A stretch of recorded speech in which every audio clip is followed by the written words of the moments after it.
Ah oui, oui, oui, oui, oui, oui. Oh putain. Oh, je t'aime, toi. Oh là là là là là là là là là là là. Eh bien, bonsoir à tous les amis, j'espère que vous allez bien. Si tu es supporter lyonnais, je pense que j'ai même pas besoin de te demander si tu vas bien. Ce soir, l'Olympique lyonnais a gagné face au Paris Saint-Germain, là-bas au parc, la meilleure peut-être équipe du monde avec le Bayern actuellement. C'est un truc de fou. J'y croyais pas, hein, je vais pas te mentir, je n'y croyais pas. Je pensais sincèrement qu'on allait en prendre 6. Sincèrement, je pensais vraiment qu'on allait en prendre 6 vu l'état actuel de nos derniers matchs ces derniers temps, depuis quelques mois. Mais non, ce soir, l'Olympique lyonnais nous a livré une performance niveau Ligue des Champions, même si quand je vais en parler dans le débrief, on a beaucoup joué derrière, on a beaucoup joué en mode défensif, notamment avec cette composition affichée par Paulo Fonseca, hein, avec ce 5-3-2, hein, voilà, donc il a vraiment décidé de jouer en bloc bas, et il a eu raison. Franchement, bravo Paulo Fonseca. Là, pour une fois, on peut dire ce qu'on veut.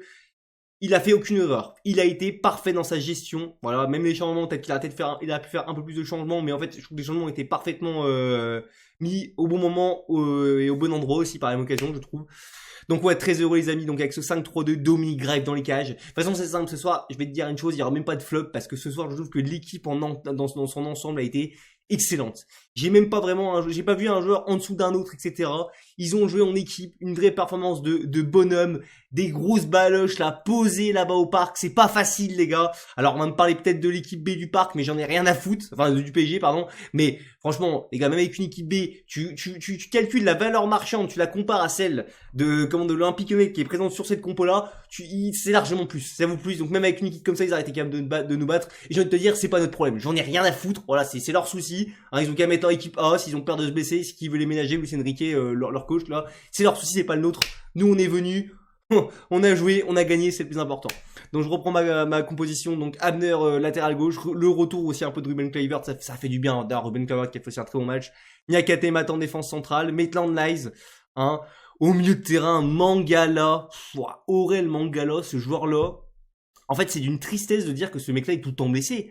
Parce que Aurel Mangala, quand il joue, depuis qu'il est revenu, qu'il commence un peu à jouer, c'est dingue le niveau de performance qui monte, quoi. Le niveau de performance. Il y a certains aspects, alors attention, c'est pas du tout le même style de joueur, mais il y a même des moments, il m'a rappelé Ndombele dans certains aspects du jeu, dans la conservation du ballon, etc. L'orientation du jeu, excellent. Aurel Mangala ce soir, monstrueux. Morton, égal à lui-même, j'aurais te dire, hein, totalement énorme. Kais Mira qui s'est pas caché, le jeune, hein, il a fait ça a été un peu plus compliqué dans la gestion du ballon, mais il s'est pas caché, hein, franchement, je trouve quand même qu'il a il s'est bien défendu, il a bien fait le pressing, etc. Hendrick Demand, alors Hendrick, franchement pareil, j'ai passé mon temps à lui gueuler tous ces derniers temps, mais là faut reconnaître que ce soir aussi il a eu une débauche d'énergie. Il a même pu s'offrir, franchement, je pense qu'il a joué un peu mal le coup du pointu là, vous savez, en seconde mi-temps, on a même l'occasion de mettre 3-0 à un moment donné, où comment il essaie de le pointu, pour moi il doit essayer de creuser sa frappe, je pense que ça aurait pu faire mouche sur Safonov, parce que je pense qu'il s'attendait un peu trop comment Safonov de ça va. Et Afonso Moreira aussi qui a marqué son but, d'ailleurs passeur décisif ce soir. Et Afonso Moreira, je te le dis tout de suite, regardez-moi bien dans les yeux, hein. Monstrueux, c'est même pas qu'il a été bon, c'est même pas qu'il a été monstrueux, c'est qu'il a été titanesque, gigantesque, abradakesque, enfin je sais pas, j'arrive plus à dire mes termes, j'ai même plus d'adjectifs et de superlatifs pour vraiment définir la performance d'Afonso Moreira ce soir. Pour moi c'est le top du match. Tu sais, ils ont tous été très bons, mais lui c'est le top de top.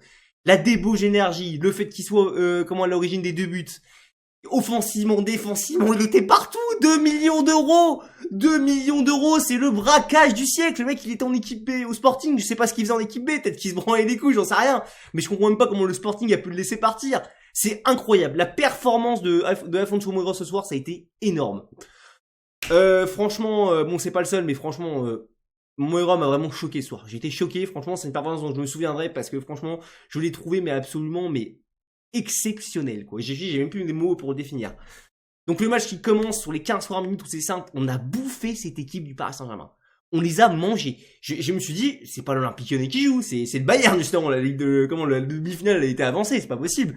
On les a mangés, on les a crucifiés, on les a tordus en 5, t'appelles ça comme tu veux. Voilà, oui, effectivement, je parle avec les émotions, hein, c'est pas ça qui va nous faire gagner un titre, bien sûr, mais tu vois, faut quand même notifier cette performance parce que je vous le dis, je m'attendais à rien. Et en 15 minutes, on les mène, enfin, même 18 si on est objectif un peu plus, mais t'as compris. En 18 minutes, on les mène 2-0 avec une action parfaitement jouée de la part de notre attaque avec cette passe de Moira qui se rate un peu sur la passe, mais Hendrick qui sent bien le coup, il se pose pas de questions, il la place, ça fait un 0. Et ce deuxième but qui est sur un corner parisien, il me semble, cette remontée de balle, je crois qu'il fait une remontée de 60 mètres, Moira, il tremble pas le gamin, pareil, je sais pas quel âge il a, Moira, je sais même pas s'il a 20 ans ou 21, peut-être un peu moins, je sais plus, mais le sang-froid du gamin de faire une course comme ça et en plus de bien la placer, il tremble pas, voilà, il la place parfaitement. Exceptionnel. À partir par contre de ce 2-0, notamment je vous dis à peu près de la 20e, là le PSG a commencé à avoir un peu plus le ballon, on a senti vraiment qu'on a commencé à jouer derrière et c'est ce qu'il fallait faire. Pour moi il fallait attendre cette équipe du PSG pour les reprendre en compte derrière parce qu'après il fallait laisser se fatiguer, tu vois, je pense qu'on n'aurait pas pu jouer à ce niveau-là de toute façon pendant X temps et on aurait risqué de trop s'ouvrir et de prendre un but derrière. Donc on a plutôt bien géré ça, on a bien géré notre gestion de la profondeur, etc. On s'est vraiment que projeté en fait, on a fait que ça. Mais c'est ce qu'il fallait faire, voilà. On n'est pas une équipe armée comme je l'ai dit. Notre équipe, je sais même pas si sous le papier, elle vaut 200 millions d'euros cumulés avec tous les achats de joueurs et tout, les valeurs marchandes. On a fait un match comme il fallait pour battre cette équipe du PSG qui, comme je dis, certes a fait tourner parce qu'il faut quand même le dire, il y a quand même des petites dingueries dans leur compo. Hein. Beraldo milieu de terrain, lui, je sais pas ce qu'il fout au PSG. Hein. Pareil, Zabarni, il joue à Bournemouth, je crois, un truc comme ça. Franchement, il est vraiment zéro, genre, vraiment, il est lent, mais d'une lenteur, pour un moment donné, Attebourg, j'ai cru qu'il allait le passer en vitesse, quoi, Attebourg, quoi. Non, mais sans déconner, c'est un truc de fou. Sincèrement, franchement, après, effectivement, dans ces mi-temps, notamment la fin de première mi-temps, on a beaucoup reculé. Il y a eu ce penalty, ce fait de jeu. Il y aurait pu en avoir deux, même si de toute façon, il y a deux situations un peu, voilà, enfin bref, on va parler de la première situation avec ce là où ce débordant de Lucas Hernandez, mais Hernandez qui essaye un petit peu d'empêcher Hernandez de passer, qui lui met un coup d'épaule. Moi personnellement, je trouve ça très léger le penalty. Franchement, encore une fois, je veux pas dire que voilà, des fois, voilà, la VAR va souvent dans le côté du PSG, mais contre nous, tu sais, ces dernières années, il y a eu quand même des matchs où tu te disais, voilà, quoi, c'était quand même suspect. Et sincèrement, voilà, pour moi, il n'y avait pas forcément penalty. Bref, le penalty quand même accordé, mais c'est pas grave au final, parce que Dominique Greif, je parlais de Moreira, je parlais de tous ces jeunes, des Kluivert, des joueurs comme ça qu'on a acheté que dalle qui sont bons. Mais Dominique Greif aussi, je te le redis, je l'ai déjà dit dans des précédents débriefs, mais à culpa. Mais à culpa! Au début de saison, je l'avais dit, je le trouvais pas bon, je le trouvais pas exceptionnel, je trouve qu'il était bon sur Saïn sans plus. Il avait pas de capacité de projection, mais il m'a fait fermer ma gueule encore ce soir! Il a fait un match de bonhomme, et je suis même tellement déçu pour lui, parce qu'on se prend ce but en deuxième mi-temps, ou d'ailleurs en deuxième mi-temps, on a beaucoup plus souffert, on a beaucoup plus reculé, tu sentais que, voilà, que les Parisiens avaient d'autres intentions, nous après on a vraiment essayé aussi de rester en gestion. Après en plus, quand ils ont fait rentrer à la 60e minute, tous leurs titulaires, Dembélé, Kanguini et voilà, Gvara de Seigneur, d'ailleurs le but de Gvara à la fin magnifique, j'en veux même pas notre équipe, ça me fait juste un peu chier parce que tu vois au Golaberge on était passé devant Lille, celui qu'on a, on est actuellement 4ème, alors cette fin de Ligue 1 d'ailleurs j'en parle après, mais franchement cette fin de Ligue 1 elle va être, mon dieu qu'est-ce qu'elle va être à suspense quoi, vraiment ça va être une fin de Ligue 1 à vraiment suspense c'est un truc de fou. Bref, ce but de Gvara où tu vois vraiment il arrive, il fait une frappe magnifique, franchement Dominique Greff il y peut rien, même notre défense je leur en veux pas parce qu'en vrai là c'est surtout c'est surtout, on va dire, une performance individuelle, tu vois, nos joueurs peuvent pas mieux faire, tu vois, il fixe parfaitement le gardien, son dribble et tout. À la limite, si juste, je pouvais trouver un truc à redire, bah, c'est que juste avant, c'est Lucas Hernandez qui a le ballon. Je pense qu'à ce moment du match, c'était 92, je crois, 93e, même pas, je crois, je sais plus. À un moment donné, je pense que Hernandez, il doit essayer de mettre un coup sur Hernandez. En plus, Lucas Hernandez qui a été absolument horrible, voilà, qui a cherché à provoquer et tout. Pour moi, il a dû se venger là, lui mettre un petit coup. Puis au pire, il prenait un jaune, c'était pas très grave, on t'aurait pas voulu. Ça aurait cassé le rythme, mais peut-être que ça aurait pu empêcher ce but d'arriver juste derrière. Mais c'est pas grave parce qu'au final, on s'en sort quand même avec voilà, cette victoire 2-1. Et c'est ça le plus important. Et quel coup au classement. Et c'est un truc de fou d'ailleurs, tu te dis. On a gagné face au PSG et en plus tous nos concurrents qui pourtant qui avaient énormément de matchs, on va dire, qui étaient vraiment abordables pour eux. Je pense à Marseille qui joue à Lorient qui a perdu 2-0, Monaco qui a fait nul contre Auxerre de 2. La semaine prochaine les gars, vous avez pas intérêt à me faire comme eux d'ailleurs, vous avez intérêt à assurer à domicile. Auxerre ils peuvent jouer le maintien, tu peux me dire ouais c'est une équipe qui joue sa vie etc. J'en ai rien à foutre, s'ils jouent le maintien c'est parce qu'ils sont pas bons ou alors qu'ils sont qui sont pas en capacité d'être moyens. Il y a pas de débat possible, on doit gagner face à Auxerre, Toulouse, Rennes, Lens, on en parlera plus tard, t'as compris, mais pour moi on doit absolument gagner contre Auxerre la semaine prochaine, il n'y a pas de débat là-dessus.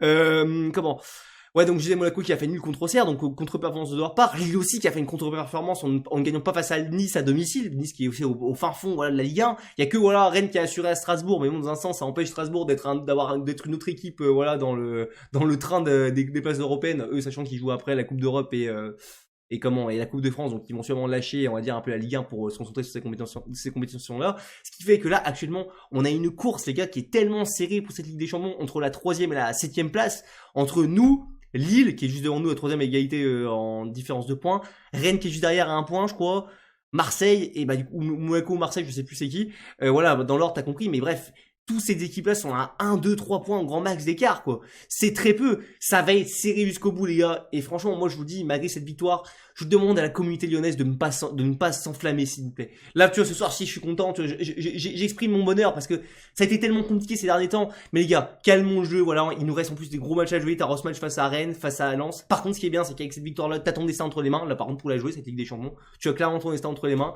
Voilà, on peut par de propres moyens y aller. Après voilà, faut assurer. Le problème c'est que ces dernières années, l'OL des années 2010, enfin des années 2020 n'est plus celle des fins des fins des années 2010. J'arrive pas à parler, excusez-moi, je suis tellement dans l'émotion. Comment on n'arrive plus forcément à bien finir nos saisons en boulet de canon. Mais voilà, on verra bien. Hein, wait and see, j'ai envie de vous dire comme on dit. Mais quoi qu'il importe, ce soir, le plus important, c'est qu'on a gagné. Alors, on n'a pas gagné forcément en pratiquement un football parfait total pendant 80 minutes, mais on a fait le match qu'il fallait. On a réussi à être solide contre cette équipe du PSG. On a été courageux. C'est vraiment le terme ce soir. C'est une équipe courageuse et une équipe surtout. Voilà, il n'y a pas une performance vraiment en dessous. Voilà, ça a été équilibré partout, je trouve. Non, franchement, je suis fier de cette équipe. Je respecte vraiment ce soir. Je vous respecte. Vous nous avez fait beaucoup péter les plombs ce soir. J'espère que ça servira à quelque chose, que je serai pas là la semaine prochaine ou dans 2-3 semaines à gueuler parce que vous avez fait une performance de merde. S'il vous plaît, les gars. Cette victoire, elle doit vous servir, s'il vous plaît, de motivation pour la suite. Voilà. Maintenant, vous avez battu Paris là-bas. Vous êtes capable de battre n'importe qui. Voilà. On se dit maintenant ou pas. On peut se dire ça. En espérant aussi quelques retours, hein. Franchement aussi ce serait cool, hein. Un petit retour pour voilà la rotation, notamment Tagliafico qui va revenir, donc Eto'o je sais pas. Bon, Malik Fofana et Nuama, pareil toute la saison au final on les aura pas eu. Hein, Nuama, 1 an qu'il est blessé, on sait pas ce qu'il devient. Enfin bref, c'est un truc de fou. Et puis voilà, ça fait déjà 11 minutes 30 que je parle, hein. Vous avez vu, j'étais content. Les tops, bah du coup je dis les tops, moi j'ai pas vraiment de flop du moins dans ce match, mais les tops, on va dire les gros tops ce soir, bah j'ai envie de, comme je l'ai dit, Greif pour moi, un Greif énorme. Mangala qui m'a aussi surpris, franchement Mangala je le voyais pas à ce niveau-là, ce joueur-là il est vraiment très bon quand il joue, c'est dommage qu'il soit blessé souvent. Et Alfonso Moreau qui est énorme. Voilà, les 3 gros tops de ce match ce soir, c'est eux pour moi. Il y a d'autres joueurs qui ont été très bons aussi, Kluivert a été très bon, la défense aussi, courageuse, même Metlandez qui d'habitude est décevant, il a été au niveau ce soir, enfin voilà quoi. Très bon, même Abner qui a fait marquer en plus un but aussi, comment l'espèce de ciseau de retourner qu'il fait. Oh putain, c'était allé au fond ça. Bref, on s'en fout, victoire. Écoutez les gars, c'est tout ce que j'ai à vous dire sur ce débrief. On se retrouvera la semaine prochaine pour un nouveau débrief, pour le débrief de Olympique Lyonnais Auxerre. Je pense la semaine prochaine, c'est ça. On joue contre Auxerre à 15h samedi ou dimanche, je ne sais plus. Et puis voilà. N'hésitez pas à donner votre avis, que ce soit en pouce bleu ou en pouce rouge. Voilà, donnez votre avis en commentaire, ça m'intéresse énormément. Et nous, bah écoutez, on se retrouve comme la semaine prochaine. En attendant, on va passer une belle semaine, serein. Voilà, on va être content, hein, on va pas se mentir. Et comme d'habitude, j'ai envie de vous dire, allez l'OL. Allez, à plus les amis.